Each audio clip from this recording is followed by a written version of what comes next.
Hello. आप सभी का स्वागत है और स्टार्ट करते हैं बायोट सेवर्ट लॉ को। क्लास 12 फिजिक्स का एक important topic Biot Savart's law. ये आपका एनालॉगस है कूलाम्स लॉ से। जैसे इलेक्ट्रोस्टैटिक्स में हम लोगों ने कूलाम्स लॉ पढ़ा था, F इक्वल्स टू के Q1 Q2 upon r square, ऐसे ही मैग्नेटिज्म में पढ़ेंगे हम लोग बायोट सेवर्ट्स लॉ। यह कह सकते हैं कि बायोट सेवर्ट लॉ को ही कहा जाता है मैग्नेटिज्म का कूलाम्ब लॉ। मैग्नेटिज्म का क्या, कूलाम्ब लॉ इसी का नाम दिया जाता है। आप अपनी सहायता के लिए हमने फिगर बना लिया है। इसमें क्या किया कि बहुत बड़ा सा करंट कैरिंग एलिमेंट ले लिया या बहुत बड़ा सा करंट कैरिंग कंडक्टर लिया, इनफाइनाइट लेंथ का हो सकता है ये।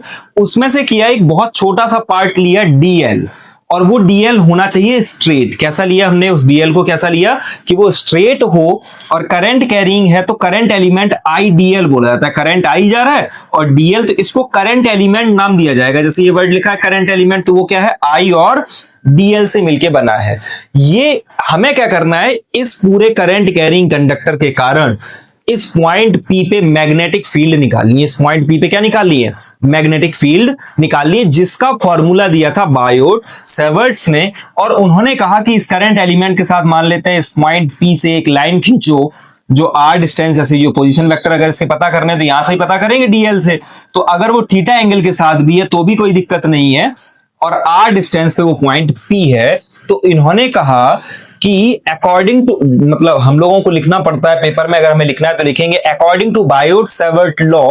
फिर क्या करेंगे हम लोग, कंसीडर करेंगे बहुत सारी चीजें। मैं उन चीजों को नहीं लिखवा रहा, लेकिन आपको आना चाहिए वो लिखना कि consider a current carrying conductor and then consider a small current element dl या आईडीएल, उसको आप लिखोगे, which is at r distance from point P making an angle theta, making an angle theta. Then according to Biot Savart law क्या लिखा जाएगा, Biot Savart law, जो magnetic field होती है वो डायरेक्टली प्रोपोर्शनल होती है आई, मैग्नेटिक फील्ड जो होती है वो डायरेक्टली प्रोपोर्शनल होती है आई डीएल साइन थीटा, आई डीएल साइन थीटा के, और इनवर्सली प्रोपोर्शनल होती है, कहा गया कि वो होती है 1 अपॉन आर स्क्वायर के।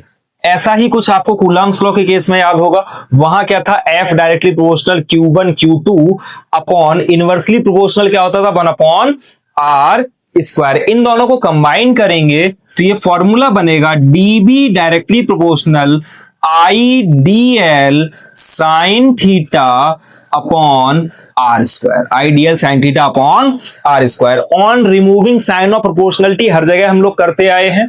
On removing sign of proportionality, ये मैं अगले पेज पे लिख रहा हूं क्योंकि थोड़ा सा जरूरी है। तो क्या लिखेंगे, on removing sign of proportionality, on removing sign of proportionality, अगर हम प्रोपोर्शनलिटी का साइन हटाएं तो कभी भी प्रोपोर्शनलिटी का साइन हटता है एक कांस्टेंट यूज होता है, और उस कांस्टेंट को कहा गया इधर कि वो कांस्टेंट होगा आपका, कि इसी को लिखा जाएगा dB is equals to mu naught upon 4 pi. या अगर हम लोग चाहें तो पहले अच्छा स्टैंडर्ड लिखने के लिए करते क्या है, on removing sign of proportionality we use a constant जो किसके बराबर होगा, आपका कांस्टेंट होगा mu naught upon 4 pi, which is equal to 10 to the power -7। अभी यूनिट इसकी आपसे ही निकलवाते हैं, ध्यान देना। यूनिट इसकी ऐसे ना लिख के आप लोग थोड़ा ध्यान देके लिखा करें, क्योंकि कई बार यूनिट इसकी गलत लिख के आप चले आओगे, ध्यान देना। तो मैग्नेटिक फील्ड के लिए क्या है कि अब ये फॉर्मूला बना dB is equals to mu naught upon 4 pi I dl sine theta, Idl sine theta upon r square, IDL sine theta upon r square बना या नहीं बना। अब हमें चाहिए इसकी क्या, यूनिट। तो गौर करना, मैग्नेटिक फील्ड की यूनिट टेस्ला, मैग्नेटिक फील्ड की यूनिट क्या, टेस्ला। ये ऊपर जाएगा, ये कहां जाएगा, यहां ऊपर, तो टेस्ला मीटर स्क्वायर बनेगा। साइन थीटा के लिए कुछ होता है नहीं, नीचे क्या आएगा, एम्पियर आएगा, लेकिन एक डीएल कम हो जाएगा, यहां से देखा जाएगा तो ये भी लेंथ है और ये भी एक लेंथ है, लेंथ से लेंथ गायब हो जाएगी, मतलब टेस्ला मीटर पर एम्पियर। तो इसका आंसर क्या हो, इसकी यूनिट क्या होगी आपकी, टेस्ला मीटर पर एम्पियर। समझ में आई कि नहीं आई? ये टेस्ला में, ये यहां आएगा मीटर होगा, ये आई नीचे आएगा, एक मीटर नीचे आएगा, मीटर से मीटर कटेगा, टेस्ला मीटर पर एम्पियर इसकी क्या हो जाएगी? आपकी यूनिट हो जाएगी। ये होता है आपका बायोट-सेवर्ट्स लॉ। अब ये तो है करंट एलिमेंट छोटे के कारण, छोटा सा डीएल लेंथ एलिमेंट लिया है आपने, कि लेंथ ली इतनी छोटी सी, तो उसके कारण मैग्नेटिक फील्ड छोटी सी आ गई। अगर हमें पूरे के लिए चाहिए तो हम इसी को क्या कर लेंगे? इंटीग्रेट कर लेंगे। तो ये शॉर्ट फॉर्म दिया हुआ है, जहां जैसी जरूरत होती है, जहां इंटीग्रेट करना होता है वहां हम इंटीग्रेट इसको कर लेते हैं। यहां तक बात समझ में आई? अगर इसी में एक क्वेश्चन और होता है आपसे कि वेक्टर फॉर्म, आपको क्या लिखने को आता है कि vector form of Biot-Savart law. क्या क्वेश्चन आ जाता है? Vector form of Biot-Savart law. आपको वेक्टर फॉर्म अगर लिखना है तो क्या करोगे? देखना कूलॉम्स लॉ में भी वही चीजें सीखी थी और यहां भी वही चीजें सीखी थी। अगर हम यहां से शुरुआत करें, गौर करना कि वहां हमें लिखना है, ये एंगल के बारे में अगर मैं पूछूं आपसे तो ये एंगल किस किस के बीच में? तो आप कहोगे डीएल के और आर के बीच में ये एंगल है। डीएल और किसके बीच में? आर के बीच में। तो हमेशा जो अगर हम साइन थीटा को हटाएंगे तो क्रॉस प्रोडक्ट आता है, तो उसी को क्या लिखेंगे? गौर करना, इधर ध्यान देना, इसी को लिखा जाएगा dB is equals to mu naught upon 4 pi, तो कांस्टेंट है वो एज इट इज लिखा रहेगा। आई भी आपका एक स्केलर क्वांटिटी है, तो उसके ऊपर हमें कुछ लगाना नहीं, स्केलर ही क्वांटिटी है। वैसे करंट को कहा जाता है कि एक टेंसर क्वांटिटी है, मींस डायरेक्शन पता होती है, हम लोग हर जगह डायरेक्शन वाइज भी चलेंगे, जब फोर्स लगेगा तो हम करंट की डायरेक्शन को देखेंगे, बट करंट की डायरेक्शन नहीं होती है, ये पॉजिटिव टू नेगेटिव होती है, और वो कहीं भी हो सकता है, पॉजिटिव टू नेगेटिव वो, है ना। तो उसकी कोई एक स्पेसिफिक डायरेक्शन आप नहीं कह सकते। तो आई डीएल, तो अब इसी को क्या लिखा जाए? डीएल साइन थीटा था ना, तो एंगल किस किस के बीच में है? डीएल वेक्टर और आर वेक्टर के बीच में। तो डीएल क्रॉस आर, और नीचे एक आर जब ऊपर लिया है तो नीचे क्या हो जाएगा? R cube. यही होता है आपका Biot Savart's law in vector form. तो वेक्टर फॉर्म में भी लिखना सीख लिया बायोट-सेवर्ट लॉ को। इसके बाद एक क्वेश्चन आता है, बहुत बार पूछा गया क्वेश्चन है कि बायोट-सेवर्ट लॉ की सिमिलरिटीज और डिफरेंसेस बताइए कूलॉम्स लॉ के साथ। तो करते क्या है उसमें, इस चीज को हम लोग अगर गौर करें तो इधर देखना आप कि है क्या, कि ये भी स्क्वायर है, यहां नीचे स्क्वायर है, वहां भी स्क्वायर होता था, k⁴ q2 upon r square करके फॉर्मूला अगर याद हो, तो दोनों ही किस पे डिपेंड करते हैं?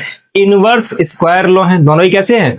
इनवर्स स्क्वायर लॉ है। वहां चार्जेस के ऊपर ये डिपेंड करता था, यहां करंट के ऊपर डिपेंड करता है। अगर हमें डिफरेंसेस के फॉर्म में बताना तो क्या कहेंगे? वहां चार्जेस के ऊपर डिपेंड करता था, यहां करंट के ऊपर डिपेंड करता है। करंट भी rate of flow of charge ही है, बट फिर भी यहां एंगल डिपेंडेंसी है, वहां एंगल डिपेंडेंसी नहीं है। ये जो चीज है ये रेडियली होती है। मैग्नेटिक फील्ड आपकी क्या होती है? Radially outward. Electric field perpendicular होती है। इलेक्ट्रिक फील्ड क्या होती है? परपेंडिकुलर। जो चार्ज बना उसके परपेंडिकुलर इलेक्ट्रिक फील्ड निकलती है। ये रेडियली निकलती है, ये रेडियली आउटवर्ड निकलती है। ऐसे करके आपको क्या बता देने होते हैं? सिमिलरिटीज और डिफरेंसेस बता देने होते हैं। क्लियर? ये स्केलर क्वांटिटी, वो वहां जो चीजें थी वो स्केलर के कारण थी, चार्जेस कैसे थे? स्केलर। ये किस पे है? वेक्टर। ये किस पे है? वेक्टर। तो आपको ये ऐसे करके क्या चीजें बता देनी होती है कि इतने डिफरेंसेस और सिमिलरिटीज हैं। इसमें जो ना समझ में आया आपको, आप कमेंट करिए, पूछिए। और वैसे तो इतना ही था आपका बायोट-सेवर्ट लॉ में।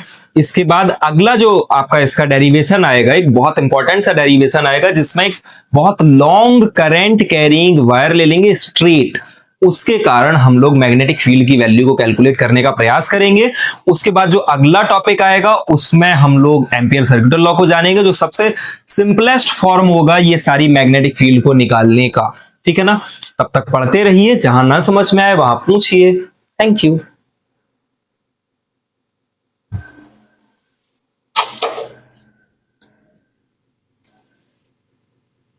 तेरे संग ही बिताने हैं मुझको मेरे सारे जन्म रे, सनम रे सनम रे, तू मेरा सनम हुआ रे, करम रे करम रे, तू मेरा